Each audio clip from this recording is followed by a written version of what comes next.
उद्ध्वस्त केलेला आहे आणि माझं 4-5 लाखाचं नुकसान, माझी झाडं सगळं पाडलेलं आहे त्या ठिकाणी. सगळ्यात वाईट काय वाटलं तर माझी झाडं काढली, हे मला सगळ्यात वाईट वाटलं. नाळा मिळत नाही साहेब, मला सोडा, पाया पडतो तुमच्या, सोडा मला साहेब, मला सोडा साहेब. तुम्ही डोळ्यानं बघितलंय साहेब काय झाले ते.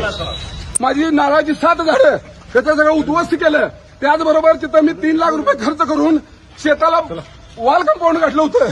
ते वॉल कंपाऊंड सुद्धा त्या ठिकाणी तिने काढलं आणि हे सगळं करत असताना सगळे लोक बघत बसलेले. बांधकाम विभागाच्या अधिकाऱ्यांवर काय आक्षेप आहे तुझा? माझा आक्षेप असा आहे की तिने हेतू पुरस्कार आणि कुठला तरी निधी खर्च करायला पैसे काढायचं ह्या दृष्टिकोनातून तिने तो निधी तिथं खर्च करायचा प्रयत्न केला आणि माझ्यावर अन्याय केलेला आहे आणि याला न्याय मिळत नाही. त्यांच्यावर गुन्हा व्हायला पाहिजे.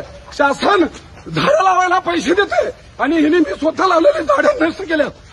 मला 4 दिवस जेवण सुद्धा कोटा काय आणि हे असं करत असताना या लोकांनी मला माझ्या खूप मोठा अन्याय केलाय.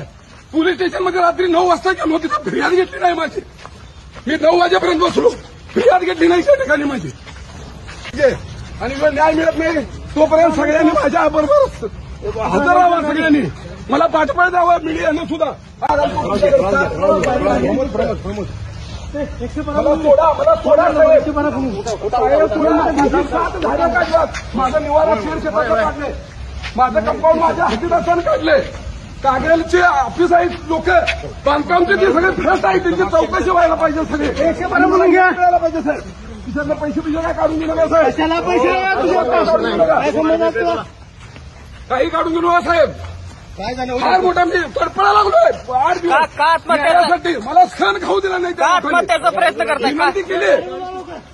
माझी वडिलोपार्जित जमिनी, ज्या जमीनमध्ये माझा जन्म झालाय ते हडप करायचा प्रयत्न करायला बांधकाम विभाग.